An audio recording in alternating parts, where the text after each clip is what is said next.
Feel like you're carrying every game, you're popping off but you still lose? As someone who has experienced climbing through elo hell, I know how frustrating it is to feel helpless as improving or ranking up in Overwatch. Let's do something about that, shall we? Hi, I'm Coach Mills, and in this video, you're going to learn 10 things you do or don't do that hold you back from ranking up. Do you want in-depth guides telling you everything you need to know to improve? Then come give our website a shot. GameLeap.com has hundreds of guides over every character in the game to ensure that you're prepared for any meta. Every single guide is made by Grandmaster players, so you get the absolute best tips and strategies out there, all in the same spot. So what are you waiting for? Come check us out in the links down below. Kicking it off with number 1, using hearing and noise is one of the most important things you can do in Overwatch. Everything in this game has a unique noise that can be learned and tracked down. Hearing a McCree sneaking up behind you can be the difference between winning the duel or getting picked and throwing the team fight. Furthermore, most abilities have specific sound cues, so you know when you are free to act without being punished or when you can punish. This includes things like Reflect, Sleep Darts, and Wraith. If you know the enemy Reaper has already used Wraith, you can push up on him and try to win the duel because you know he doesn't have an out. Making sure you're actively listening and taking in information using noise can definitely help you win lots of team fights and make you a better player overall. Kicking it off at number 2, evaluating your own gameplay is something that I don't see enough of.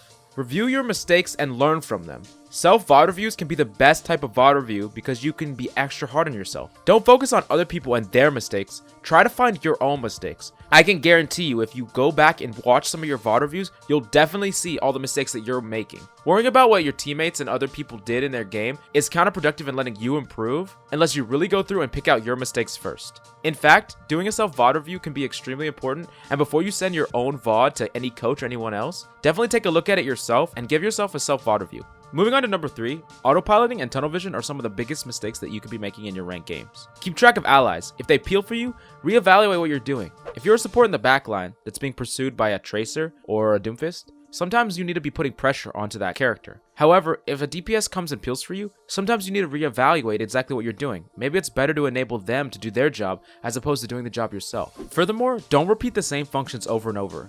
Walking out of spawn while AFK, following your team, doing the exact same things over and over again, this type of autopiloting can easily be punished by anyone who's aware of you, and if you're not fully focused on the game, simply don't play.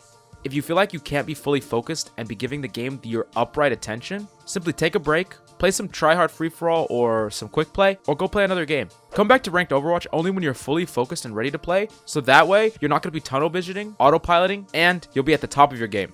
Moving on to number 4, something that many players don't do is they don't analyze their own team comp before a game starts, and they don't analyze the enemy team's comp. Every team comp has strengths and weaknesses. Evaluate what your comp enables you to do or what it doesn't enable you to do. Think about exactly what makes up the strengths of your team. For example, if you're a Tracer and you want to be constantly flanking in their backline, but your healer lineup is Mora, Lucio, unless the Lucio comes with you, no healer can heal you from range. Playing the flank style means that you're going to be much more self-reliant and you're not going to be able to get heals from across the map. Keep this in mind because this can be applied to any single composition you play. Not only do you need to evaluate whether or not your pick is good with the supports you have, for example, if you have a Lucio or a Mora and you're a Pharah, you're never going to get heals, but also you need to evaluate whether or not your playstyle will be enabled by them, much like the Tracer example from before. Really think about the strengths that your composition has and how you can use that to maximize your playstyle, and shy away from playstyles and picks that your teammates don't enable. On top of that, think about ult combos before you even walk out of spawn. Think about the things that you and other players on your team can combo and try to do so. Ultimate combos are one of the strongest things you can do in Overwatch,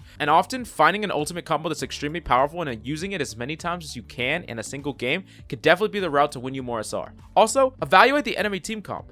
What's abusable about the enemy team comp? What are they weak to? Let's take this for example. The enemy team has a Lucio and a Zen as their only 2 healers.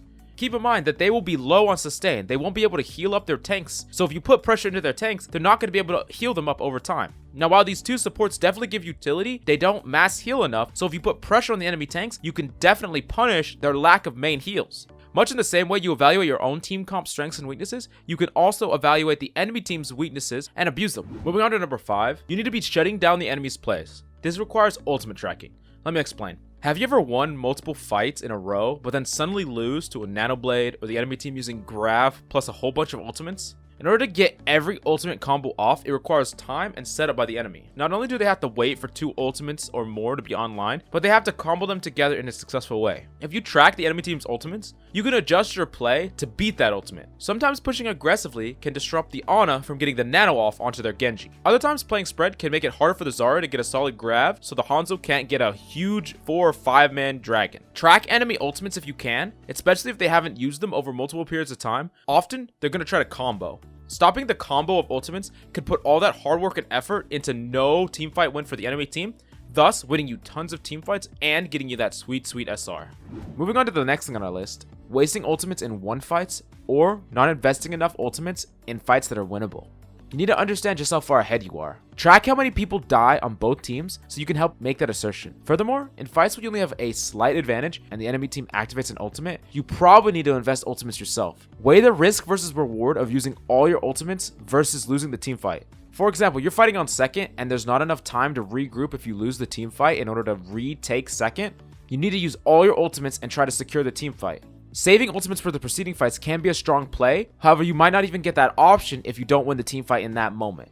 Every single moment you need to ask yourself how many ultimates you need to use in a team fight and whether or not they're necessary to win, and if they are, invest them. This becomes a lot easier if you pay attention to the amount of ults that you have when you're going into a team fight as a team, and you think about what your teammates will use in every given team fight. Moving on to the next tip, not practicing hard to practice scenarios or abilities.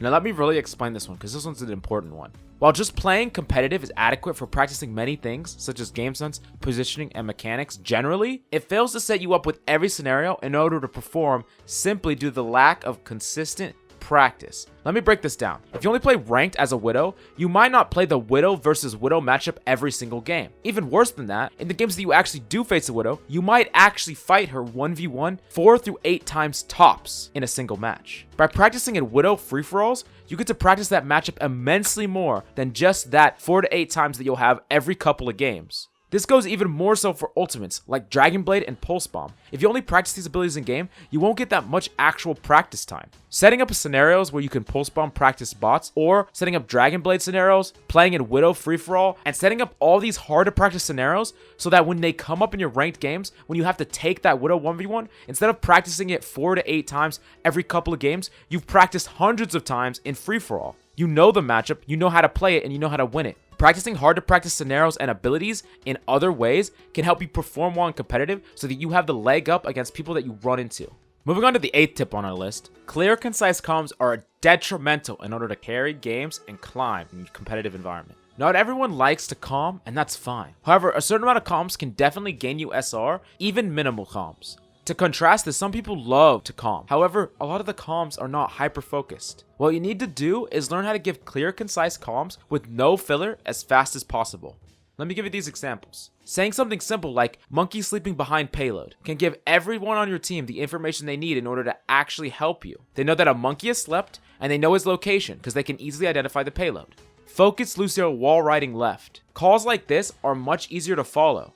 Too often times in games, people say, there's a Lucio on me, or they say things like Widow low, and don't give adequate information about where they are and location is. You'll see often things like an Orisa will pull for a Doomfist, and instead of saying pulling left or pulling right side of Orisa, they don't convey clear information. Overwatch at its core is a team-based game, and unless you give your teammates the best information as easily to understand as possible, often they'll get overly confused. There's so many things going on at once, you need to convey information that is necessary as quickly and accurately as possible so that people can respond and help and react to your calls. Moving on to the 9th thing on our list. Identify a weakness in the enemy team and abuse it. Now, this is fundamentally different about identifying a team composition weakness. This is actually about identifying a weakness in the enemy teams or enemy player. If you identify that a player has a fundamental weakness, then abuse it. If you have shown time and time again that a Zen can't even threaten you when you're on Tracer, go in and punish him over and over. If that monkey hard tunnel visions you, punish him and make it so the enemy team doesn't have a main tank. If their McCree constantly pushes and flanks farther than he needs to, have you or multiple members on your team go after him and kill him. Being able to abuse people that you can completely outplay, outskill, and outposition can allow you to get free SR. A lot of this comes down to sizing up the enemy. After even a couple encounters with the enemy player, you can start to gauge their skill level and things that they do or don't do, things they punish you for and things they don't. If you find a fundamental weakness in the enemy team, maybe they're playing a character they're not comfortable on, or they're not getting support and space from their teammates, then you can punish them easily. Find these weaknesses and abuse them for free SR. Finally, we're on the last thing on our list. This one's a pretty simple one, however the mistake happens over and over again far too often.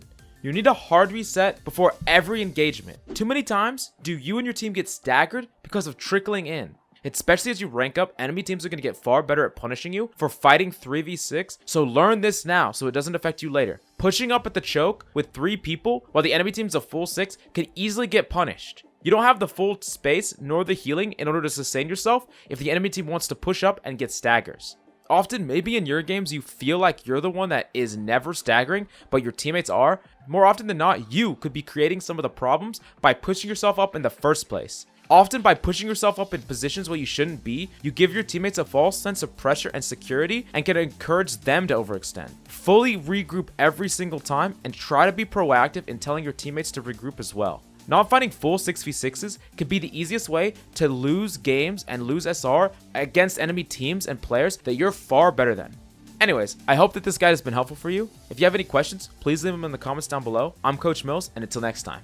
There's not many weeks left in Season 18. GameLeap.com has all you need in order to rank up before season's end. We have hundreds of guides on every character, each handcrafted by Grandmaster players in order to get you that sweet, sweet SR. Come check us out in the links down below.